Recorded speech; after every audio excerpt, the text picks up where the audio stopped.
Hello friends, welcome to my channel CK hungry foodie. ಇವತ್ತು ರುಚಿಕರವಾದ ಪಾಲಕ್ ದೋಸೆ ಮತ್ತು ಪುದೀನ ಚಟ್ನಿ ಹೇಗೆ ಮಾಡೋದು ಅಂತ ತೋರಿಸ್ಕೊಡ್ತೀನಿ.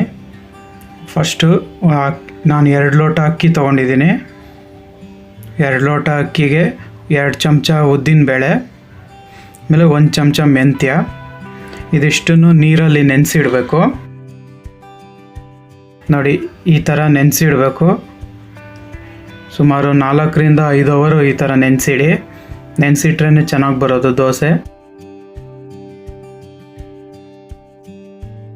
ನಾ ಪಾಲಕ್ ಸೊಪ್ಪನ್ನು ಬೇಯಿಸ್ಕೊಂಡಿದ್ದೀನಿ. ನೋಡಿ, ಈ ಥರ ಬೇಯಿಸ್ಕೋಬೇಕು ಪಾಲಕ್ ಸೊಪ್ಪನ್ನು ನೀರಲ್ಲಿ. ಈಗ ರುಬ್ಬೋದು ಹೆಂಗೆ ಅಂತ ಹೇಳ್ಕೊಡ್ತೀನಿ. ಒಂದು ಮಿಕ್ಸಿ ಜಾರ್ಗೆ ನೆನೆಸಿರೋ ಅಂಥ ಅಕ್ಕಿ, ಉದ್ದಿನಬೇಳೆ, ಮೆಂತ್ಯ ನೆನೆಸ್ಕೊಂಡಿದ್ವಲ್ಲ ಅದನ್ನು ಹಾಕ್ಕೊಳ್ಳಿ. ಆಮೇಲೆ ಬೇಯಿಸಿರೋ ಅಂಥ ಪಾಲಕ್ ಸೊಪ್ಪು ಅದಕ್ಕೆ ಹಾಕ್ಕೊಳ್ಳಿ. ಆಮೇಲೆ ಕಲ್ಲುಪ್ಪು ಹಾಕ್ಕೊಳ್ಳಿ. ಕಲ್ಲುಪ್ಪು ಹಾಕಿದ್ರೆ ರುಚಿಯಾಗಿರುತ್ತೆ. ಆಮೇಲೆ 1 ಚಮಚ ಜೀರಿಗೆ.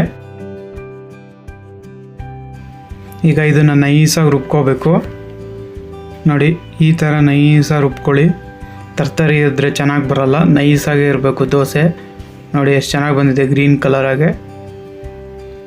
ಈಗ ಚಟ್ನಿ ಮಾಡೋದು ಹೇಗೆ ಅಂತ ಹೇಳ್ಕೊಡ್ತೀನಿ. ಒಂದು ಮಿಕ್ಸಿ ಜಾರ್ಗೆ ಶುಂಠಿ, ತುರಿದಿರೋ ಶುಂಠಿ, ಒಂದು 4 ಹಸಿಮೆಣ್ಸಿನ್ಕಾಯಿ, ನಿಮಗೆ ಖಾರ ಜಾಸ್ತಿ ಬೇಕಾದರೆ ಜಾಸ್ತಿ ಹಾಕ್ಕೊಳ್ಳಿ. ಆಮೇಲೆ ತುರಿದಿರೋ ತೆಂಗಿನಕಾಯಿ,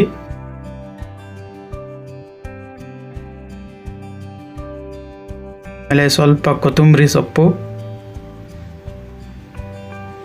ಆಮೇಲೆ ಪುದೀನ.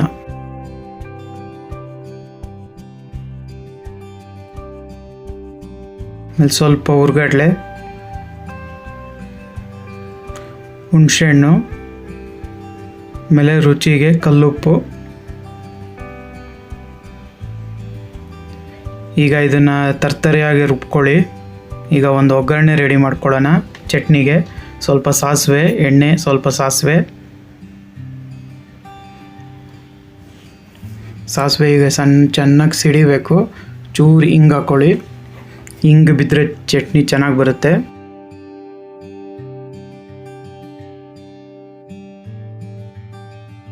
ಈಗ ಸಾಸಿವೆ ಚೆನ್ನಾಗಿ ಸಿಡಿತಾ ಇದೆ. ಆಮೇಲೆ ಕರಿಬೇವು.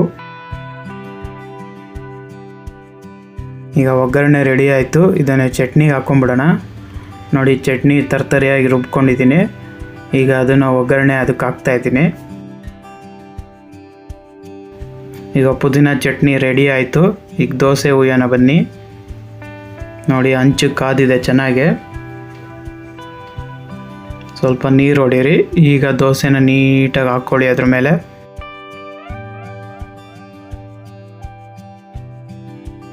ತುಂಬ ಚೆನ್ನಾಗಿರುತ್ತೆ, ಮಾಡ್ಕೊಳ್ಳಿ ಒಂದ್ಸಲಿ. ಈಗ ಮುಚ್ಚಿಬಿಟ್ಟು ಬೇಯಿಸಿ. ನೋಡಿ, ಇವಾಗ ಆಗಿದೆ. ಸ್ವಲ್ಪ ಎಣ್ಣೆ, ತುಪ್ಪ, ಬೆಣ್ಣೆ ಬೇಕಾದ್ರೂ ಯೂಸ್ ಮಾಡ್ಬೋದು.